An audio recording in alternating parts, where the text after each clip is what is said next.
Si somos honestos, todos hemos tenido momentos cuando nuestra reacción externa a la crítica ha sido poco sabia. Bienvenido a Reenfocando cómo responder a la crítica. Durante esta conferencia de equipamiento y coaching, Juan Carlos Flores y esta servidora, Orieta Oriamuno, presentaremos 5 pasos que nos ayudarán a tener perspectiva ante la crítica. Les mostraremos cómo aprender de nuestras propias reacciones a las críticas que recibimos y cómo podemos responder a tales declaraciones con sabiduría y gracia. Me alegra estar con ustedes en esta sesión y compartiendo con mi compañera, amiga, esposa y consierva Orieta Oriamuno, quien como yo hemos tenido que aprender en las trincheras del mundo y el ministerio cómo responder a la crítica. Todos somos aficionados a algún deporte, ¿verdad? Yo lo soy por rebeldía. En la primera iglesia donde serví por varios años, el pastor principal era aficionado a uno de los equipos clásicos de fútbol soccer en mi país, Liga Deportiva Alajuelense. Y más de una vez celebraba los triunfos de su equipo contra los adversarios, al punto de acongojarme por los miembros o seguidores del otro equipo que formaba también parte de la iglesia. Así que por rebeldía me hice seguidor del equipo Saprissa para balancear la situación. Eso creía yo como pastor. Por justicia casi divina, la liga decayó como equipo y el Saprissa se hizo con el campeonato varias veces. Tu afición por ese equipo por rebeldía me recuerda una historia que se atribuye a Albert Einstein, aunque creo que no debe ser cierta. Yo tampoco creo que debe ser, especialmente porque estamos hablando de un exitoso equipo de fútbol, el Club Deportivo Saprissa. Pero sin embargo, cuéntanos la historia. El caso es que se cuenta que Albert Einstein llega a una fiesta y se presenta a la primera persona que encuentra preguntándole lo siguiente: ¿cuál es su coeficiente intelectual? A lo que la persona responde: bueno, mi coeficiente intelectual es de 241. Altamente educado. El físico responde: excelente, vamos a tener una conversación fabulosa. Vamos a poder conversar sobre la gran teoría de los campos unificados, los misterios del universo. Esta va a ser una gran conversación. Más tarde en la fiesta, el físico se presenta ante otro asistente y le hace la misma pregunta inicial: ¿cuál es su nivel de coeficiente intelectual? La persona le responde: 144. El premio Nobel en física le responde: bueno, hay mucho de lo que podemos hablar.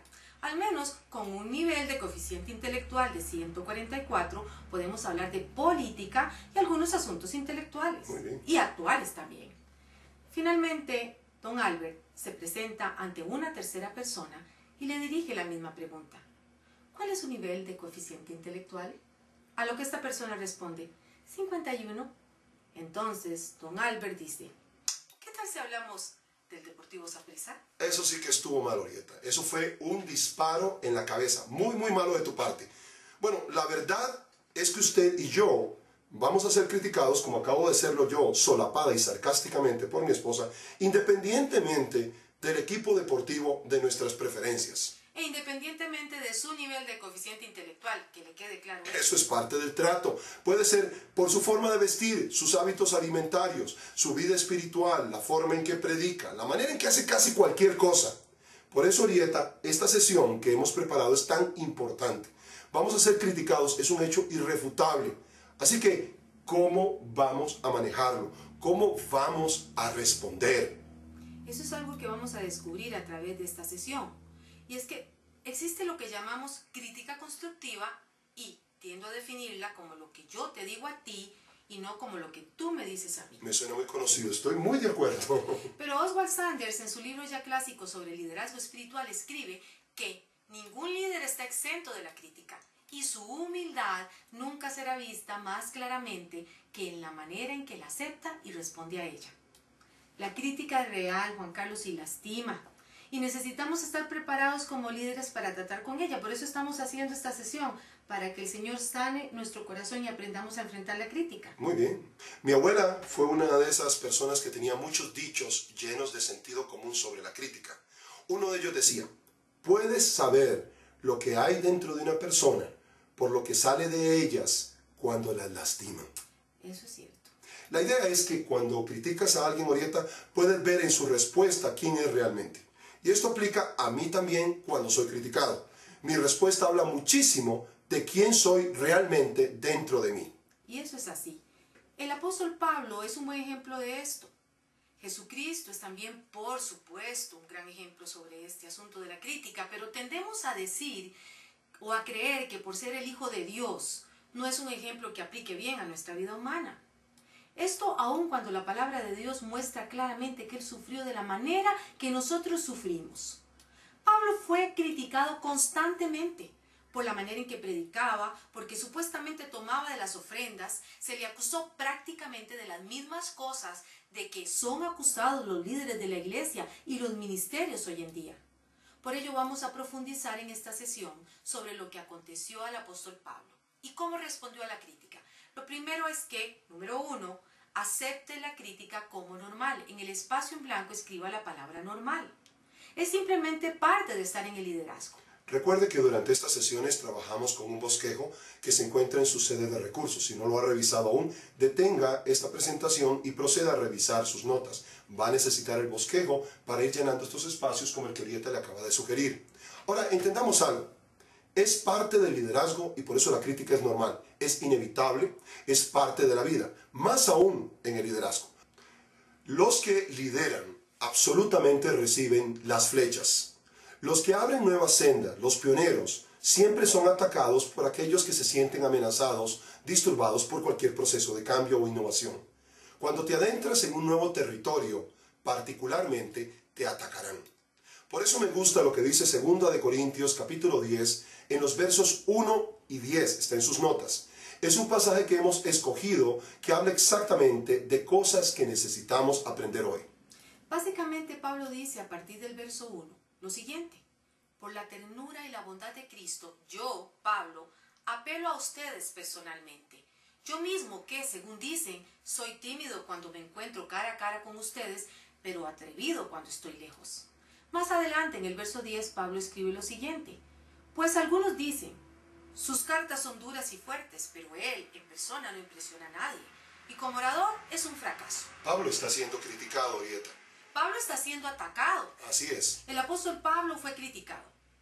Cuestionan su autoridad, cuestionan la historia de su experiencia de conversión en el camino a Damasco, Así es. cuestionan sus motivaciones, lo cuestionan todo en Pablo, lo están persiguiendo. Y la otra cosa que hacen es decir, este hombre no es quien pensábamos que era.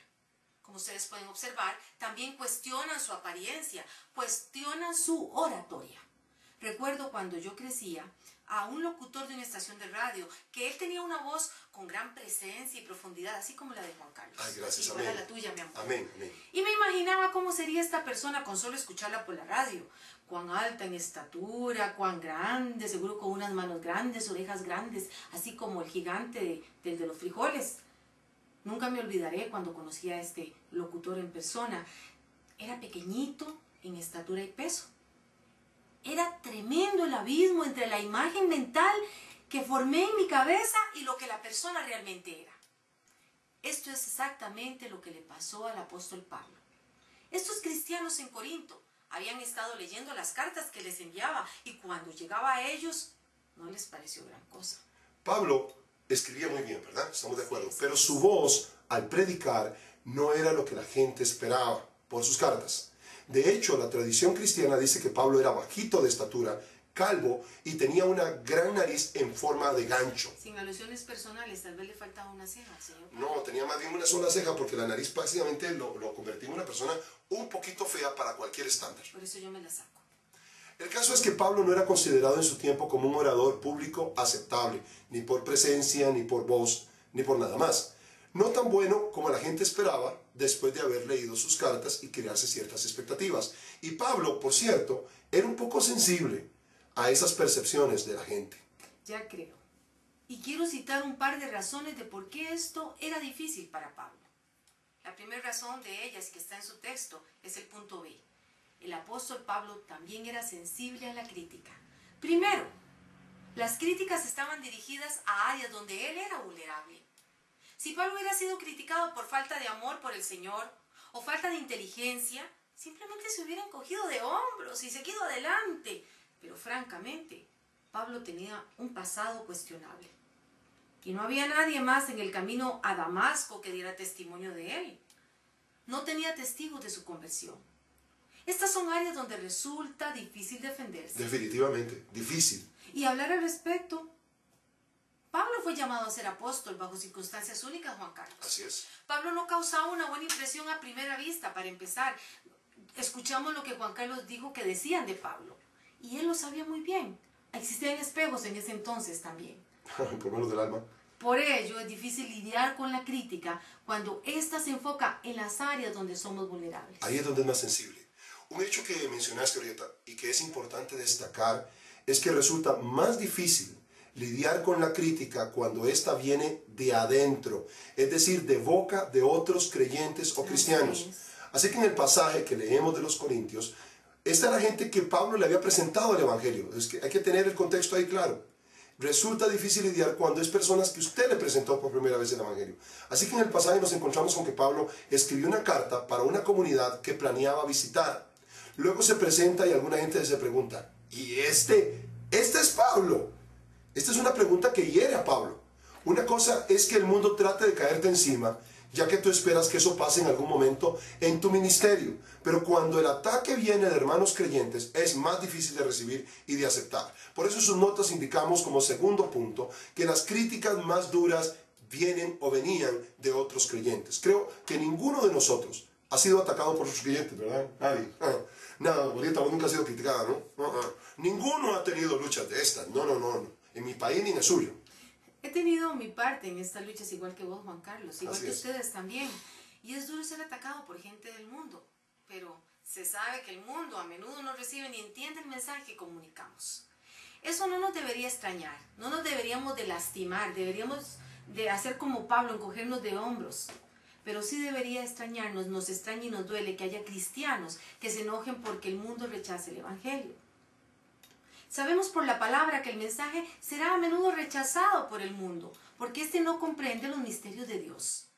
Es más duro, sin embargo, cuando el ataque viene de dentro de la iglesia de Cristo, a veces de formas tan vengativas y viciosas, no constructivamente. Eso es realmente duro, Arieta. Es duro de aceptar en realidad, Juan Carlos. En realidad yo guardo, por razón de esto, dos tipos de correspondencia, sea en forma de correos electrónicos o cartas. Ahorita tal vez me has escuchado decir de esto en muchas oportunidades. En los últimos 12 años de ministerio he guardado cada carta o correo que me anima o alienta. Lo llamo correo alentador. Es carta tras carta archivada que dices cosas como, usted nos ayudó en esto, o esto estuvo muy bien, o 3 generaciones de mi familia conocieron a Cristo mediante esta iglesia. Yo también vuelvo a leer cada una de esas cartas una y otra vez. Ambas, aunque en realidad tengo solo 3 de esas cartas. Una en cada carpeta de archivo, le hice una carpeta a cada carta, lo importantes que son para mí. Muy bien. Y en el otro archivo, tengo otro archivo, De veras. sí que mantengo, y no hay muchas carpetas allí tampoco, no te preocupes, y esa que llamo correo interesante. He puesto cada nota escrita en que se me ha criticado a lo largo de mis años de servicio ministerial. Muchas carpetas. No, son poquitas. Tal vez algunos de ustedes que están viendo y escuchando esto preguntarán, bueno, ¿por qué razón guarda usted este correo negativo? Bueno, la verdad es que cuando necesito sentirme animado, leo las pocas cartas que guardo en el correo alentador. Pero cuando estoy un poco emocionado o alocado, es bueno sacar ese correo interesante y recordar que no todo el mundo piensa que eres maravilloso, Flores. Y Pablo lidiaba con gente que lo criticaba en todas las circunstancias. Necesitamos aprender esa lección. Así es. Por eso el primer principio que necesitamos aprender es aceptar la crítica como algo normal. Me siento un poco incómoda usar la palabra normal como un hecho. Pero es normal sentir que no es normal lo que es normal.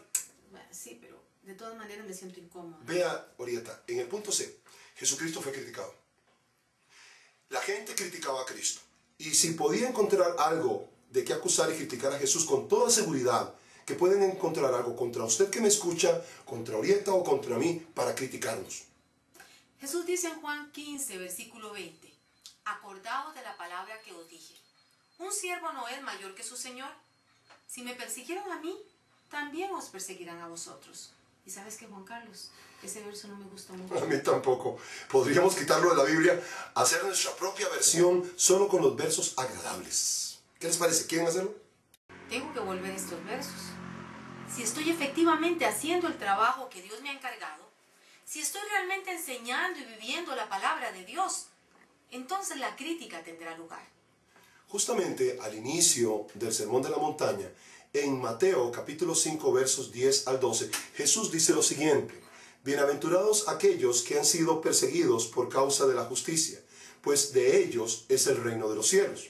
Bienaventurados seréis cuando os insulten y persigan y digan todo género de mal contra vosotros falsamente por causa de mí.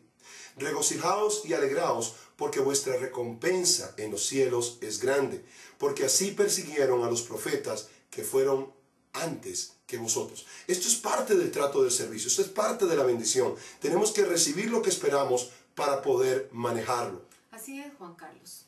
Pero entendamos que siempre hay una bendición en ello, como lo dijiste ahora. Así es. Y este es el punto de: hay bendición en ser criticado. Siempre hay bendición. Así que esta es una de esas cosas que contradice la forma de ver la realidad en el mundo. Jesús, sin embargo, dice que somos bendecidos cuando esto ocurre. Creo, Arieta, que la única persona que no recibe crítica es la que no hace algo digno de ser criticado. Si es esa la situación para usted, acérquese al límite, al borde de su actual situación ministerial, tome una posición, haga algo al respecto. Y esa es la razón por la cual desafiamos a los líderes, porque si no soy capaz de enfrentar y lidiar con la crítica, voy a renunciar a ser la clase de líder que Dios quiere que sea, limitando a administrar lo que hay hasta que regrese Cristo. No voy a ser parte del reino que Dios quiere que yo le sirva. Cristo fue criticado, Pablo fue criticado, todos vamos a ser criticados. Ese es el trato. Entonces, el primer principio es: acepte la crítica como normal. Para concluir esta primera sesión, vamos a tener un ejercicio de aplicación. Usted lo tiene en su bosquejo y si es parte de una red de coaching, lo va a trabajar con su facilitador. Resuma, por favor, en primer lugar, por escrito, brevemente, 3 momentos difíciles en los cuales fue criticado en el cumplimiento de su servicio a Dios. No por hacer otras cosas, sino enfocado en su ministerio, en su llamado, en lo que Dios le ha pedido que haga. Eso es lo que nos interesa. Hay 3 situaciones.